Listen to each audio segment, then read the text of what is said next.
everyone. I'm Becky Goldsmith with Piece of Cake, and I want to talk to you now about how to make a placement overlay for your applique.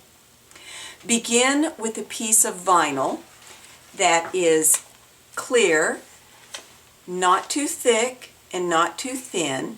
If it's too thin, it might be stretchy. If it's too thick, it's hard to pin through. You need something that's clear because you have to be able to see through it to use it. We have used upholstery vinyl for many, many, many years. The kind of vinyl we have used in the past is completely clear, it's glossy, and it comes with a tissue paper liner. If that's the kind of vinyl you can find, it's perfectly fine to use.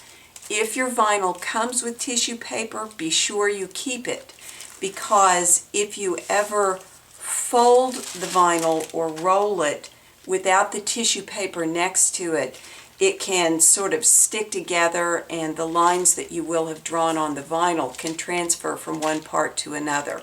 So if your vinyl comes with tissue paper, keep it. And when you cut the vinyl, cut the tissue paper with it so that you always have a matched set. The vinyl that we're using now that we like better is a frosted vinyl. It doesn't require a tissue paper liner, which gives you one less thing to mess with.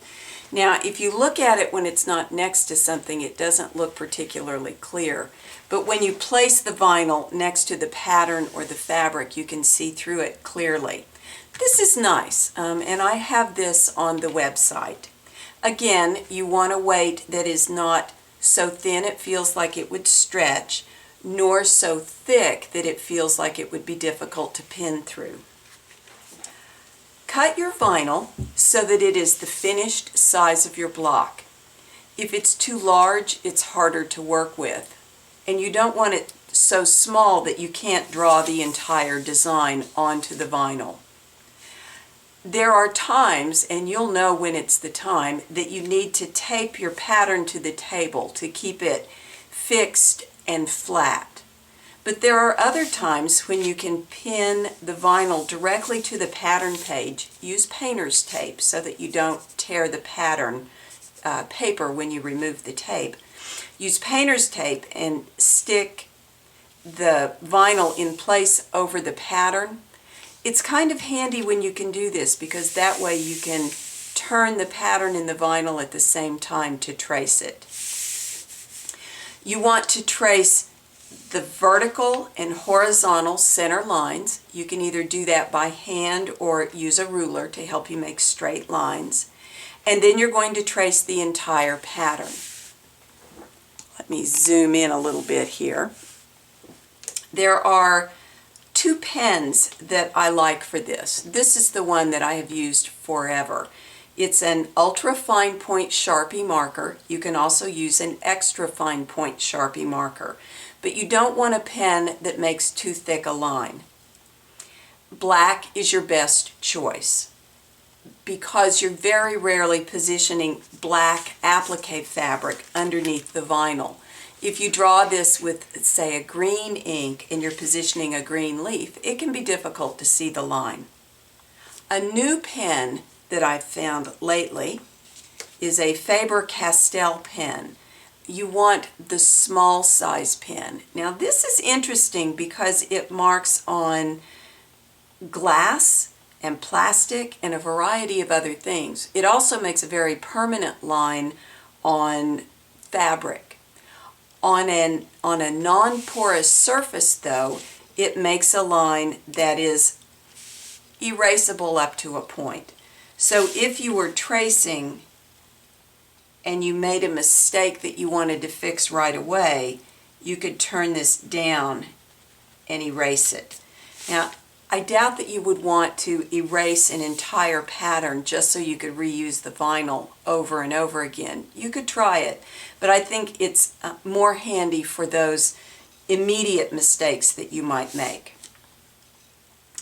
If you have a pen that you want to use to draw your overlay with that is not one of these two pens, always test it first. And a good place to test it is in the upper right-hand corner because you're going to want a mark here anyway. So you can make an X, give it just a minute, run your finger across it. If the ink comes off on your finger, you know this is not the pen you would want to use. Be careful if you have one of the newer retractable Sharpie markers. I've had students in class who've had problems with the ink smearing. Not always, but sometimes. So always test your individual marker. So as I said, you would trace your vertical and horizontal center lines. You've made an X in your upper right-hand corner. Now you need to trace the entire design. Pick a place to start and do the best job that you can tracing the line. If you have problems with shaky hands when you draw, know that you can make shorter strokes with the pen and you will often have more control over what you're doing. What I have a tendency to do is draw a complete shape and then I number that shape. And you'll notice I got off a little bit there and I just picked my pen up and got back on the line. No one is going to grade your work when you do this. You just need to draw it. Now you'll notice that when I said you draw the vertical and horizontal lines first and then you start drawing the pattern, I've already drawn the center lines on this particular piece of vinyl. So I would draw that shape. It's number 5. I would put number 5 in it and then I would go ahead and start tracing the next shape. Now you might want to trace this a different way. You might want to trace the entire design and then number it.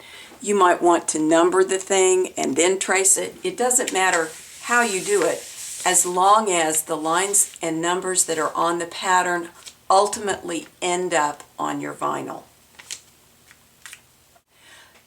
When you've got a pattern that repeats in 4 quadrants, you really only need to number the one quadrant that is numbered on the pattern. If every one of these shapes has a different number, that often indicates that each one of those shapes is really a different shape, and it would require not just its own number on the overlay, but each one of those individual shapes would need its own template. For this block, one quadrant really tells the story, and you might think that you only need an overlay for the one quadrant, but it really makes sense to draw the entire pattern out. Your placement will be more accurate if you've got the block drawn completely on the vinyl. Now I want to show you how to use the overlay. So here's my overlay all drawn. I'm going to set it aside.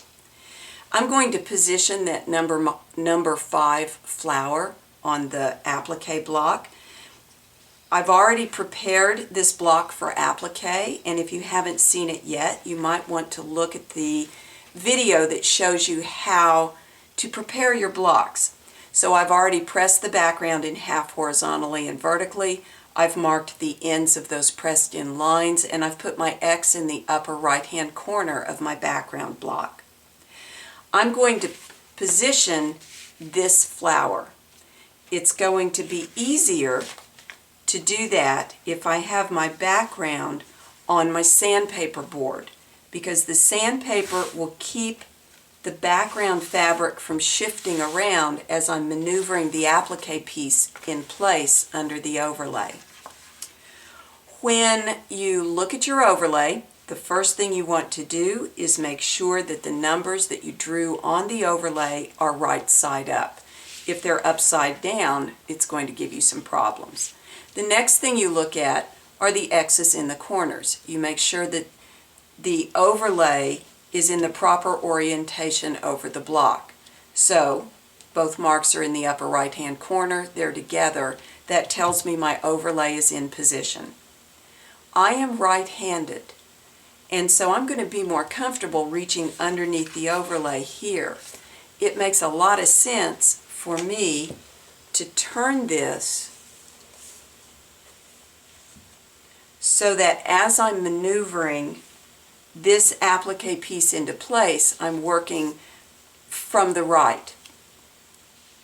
So, what I want to do is make sure that the vertical and horizontal lines that are drawn on the overlay are lined up with the pressed in lines on the background. If you have trouble with the overlay shifting while you're positioning pieces, you can pin it in place on your block. I'm going to be lifting the overlay up like this. So where I would want my pins are along that fold where the overlay will lift up.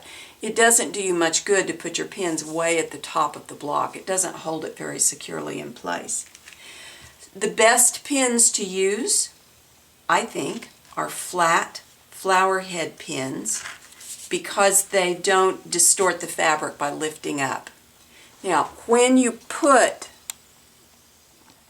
one of these flower head pins through the vinyl, make sure that you bury that sharp point of the pin underneath the vinyl before you move on, because if you don't, it'll lift up just a little bit, and if you go to smooth your overlay in place, you can catch your hand and it hurts. So I've got my overlay pinned in position. I'm going to plant my left hand just to keep everything nice and flat on the board. I'm going to lift the overlay up.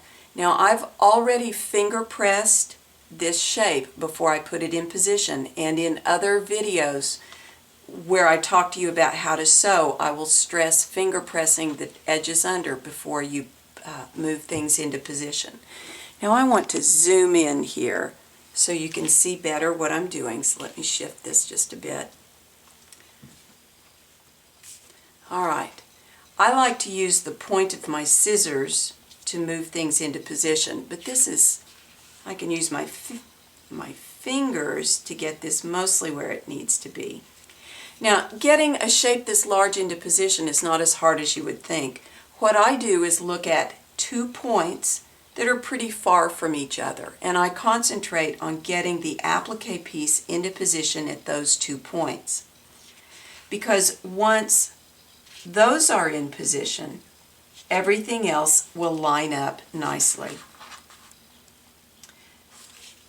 If your templates are made correctly, made finished size, and if you drew your overlay finished size of this applique piece, once you've traced around your template, in this case onto the pink fabric, the chalk line that went around the outside of the template will fall outside of the line that you see here.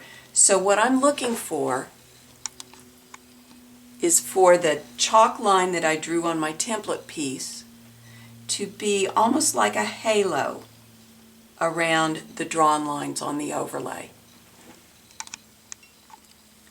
Once you've got this in position, you can fold back the overlay. Now, if you have not washed your fabric, these 2 pieces of fabric may want to slide against each other, so remove this carefully. I would pin this shape in position, and then when you're relatively new at using the overlay, you might want to put this back down just to make sure you didn't shift it while you pinned, and then remove the overlay because you don't want to sew with that connected to your block. I'll do another video on how to pin your applique pieces in place. I hope you have time to watch that soon, and until then, happy stitching!